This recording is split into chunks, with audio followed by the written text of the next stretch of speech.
विश्व भर में लोगों से कहना चाहता हूं, कम make in India.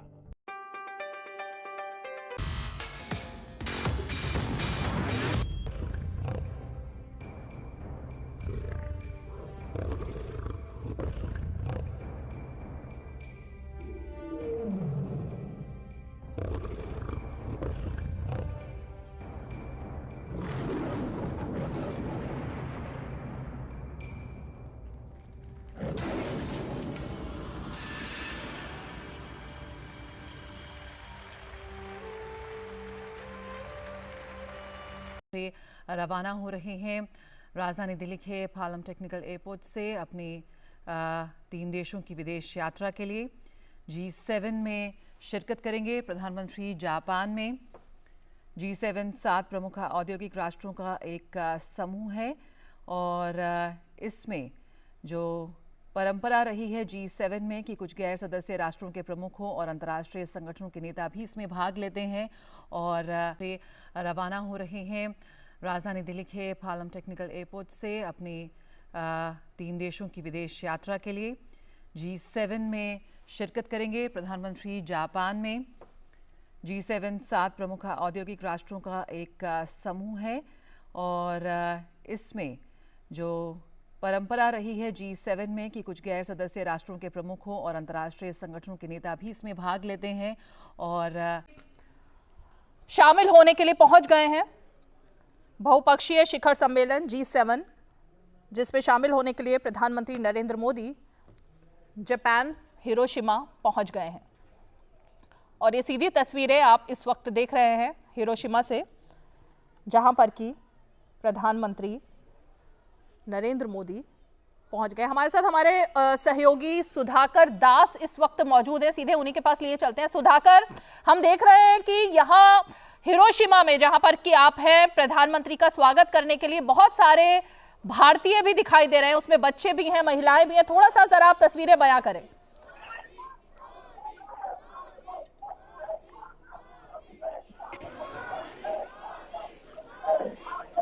Sudhakar,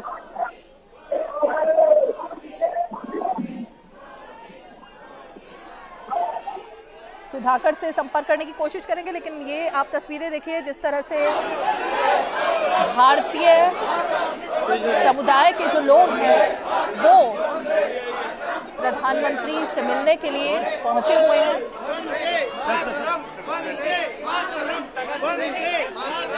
Vande Mataram और हाथ में तिरंगा लिए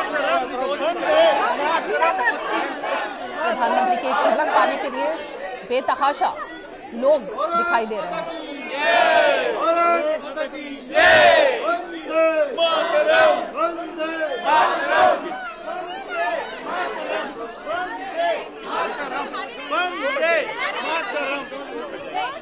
भारतीय समुदाय के लोग हैं जो कि प्रधानमंत्री नरेंद्र मोदी का स्वागत करने के लिए पहुंचे हुए हैं और हमेशा जब भी प्रधानमंत्री विदेश के दौरे पर जाते हैं इसी तरह का उत्साह भारतीय समुदाय के लोगों में दिखाई देता है।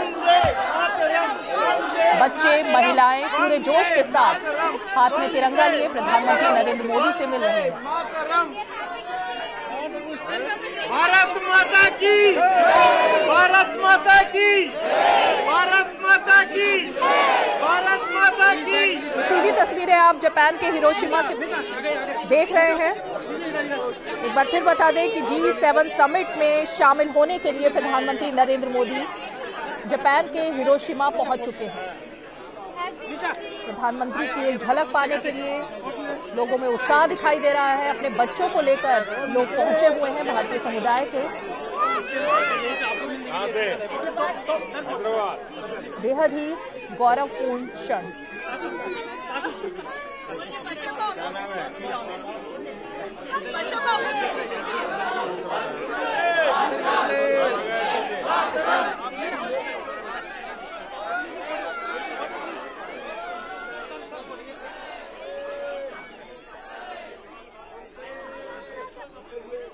प्रधानमंत्री नरेंद्र मोदी बच्चों के साथ मिल रहे हैं और इस दौरे की एक अहम खासियत पापुआ न्यू गिनी, जहां पर कि किसी भी भारतीय प्रधानमंत्री की पहली यात्रा होगी। हिरोशिमा के बाद प्रधानमंत्री वहां भी पहुंचेंगे।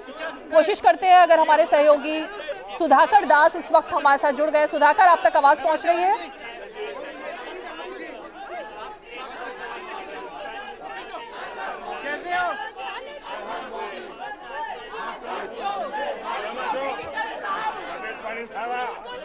तो जापान के हिरोशिमा में G7 का जो ये सम्मेलन है, जो कि 21 मई तक चलने वाला है, जिसमें पड़ जाता है और एक तरह से गर्व की एक भावना जो बीते वर्षों में उन्होंने भारतवंशियों के बीच भरी है। जिस तरह से देश तरक्की के नए मुकाम रोज हासिल कर रहा है और ये एक तरह से प्रधानमंत्री मोदी ने बीते वर्षों में देश को जिस तरह से दुनिया में एक तरह से एक प्रभावी मुकाम पर पहुंचाया। आज जब दुनिया के मुद्दों को हल करने की बात की जाती है तो भारत के नेतृत्व की बात की जाती है, प्रधानमंत्री मोदी के नेतृत्व की बात की जाती है।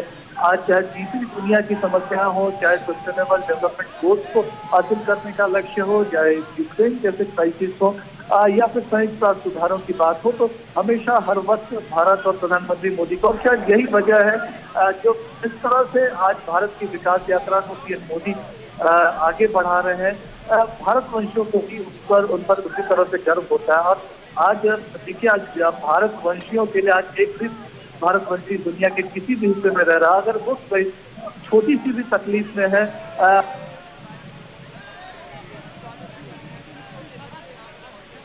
जी सुधाकर। तो सुधाकर जो कि हमें बता रहे थे कि किस तरह से ये दौरा कितना अहम है, और इस वक्त देखिए ये बहुत ही अहम जो तस्वीरें आप देख रहे हैं और बेहद ही रोमांचक तस्वीरें भी हैं, जिसमें प्रधानमंत्री छोटे बच्चों का अभिवादन स्वीकार कर रहे हैं। छोटे बच्चे जो कि भारतीय समुदाय के लोग वहां पर मौजूद हैं, वो सभी पहुंचे हुए हैं प्रधानमंत्री का स्वागत करने के लिए। बेहद ही उत्साह दिखाई दे रहा है लोगों में, जो कि प्रधानमंत्री से मिल रहे हैं, उनके साथ सेल्फी ले रहे हैं जापान हिरोशिमा में। कुछ लोग तस्वीरें प्रधानमंत्री के साथ जो उनकी हैं वो भी प्रधानमंत्री को भेंट कर रहे हैं, हाथ में तिरंगा लिए, प्रधानमंत्री के साथ सेल्फी लेने के लिए, उनकी एक झलक पाने के लिए। सुनाई दे रही है हिरोशिमा एक तरह से भारत के रंग में रंगा हुआ नजर आ रहा है। तिरंगे देश में देशभक्ति की भावना दिए ये लोग किसी भी तरह से प्रधानमंत्री मोदी की एक झलक पा लेना चाहते हैं, उन्हें छू लेना चाहते हैं। हम जानते हैं कि जापान में अगर बात की जाए तो 40,000 से ज्यादा भारतवंशी रहते हैं, बहुत बड़ी संख्या नहीं है। तब भी यहाँ इस वक्त यहाँ रात का वक्त है, 9 से ज्यादा बज चुके हैं और बड़ी तादाद में यहाँ भारतवंशी पहुंचे हैं। हमें बताया गया कि कई दूसरे शहरों से भी यहाँ प्रधानमंत्री मोदी की झलक पाने के लिए, उस नेता की झलक पाने के लिए जो देश को आत्मनिर्भर भारत के रास्ते पर, विकसित भारत के रास्ते पर लेकर जा रहे हैं, जिन्होंने अमृत काल में एक तरह से देश को एक तरह से नए संकल्पों के साथ आगे बढ़ाया है। और बीते 9 वर्षों में देश ने जो कुछ भी हासिल किया है, जिस तरह से आज गरीबों में नया आत्मविश्वास आया है, तरक्की के जिस रास्ते पर भारत आज दुनिया की जो 5वीं सबसे बड़ी अर्थव्यवस्था बना है, और उसमें निश्चित तौर पर आज भारतवंशियों को भी उसी तरह से गर्व होता है।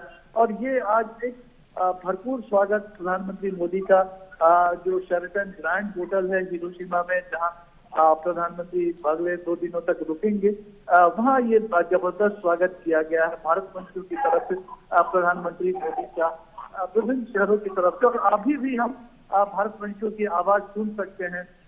ये मुलाकात हालांकि पूरी हो चुकी है, प्रधानमंत्री अपने अलग अन्य कार्यक्रमों की तरफ निकले हैं अभी होटल के भीतर, लेकिन अभी भी वंदे मातरम और भारत माता की जय की गूंज सुनाई दे रही है।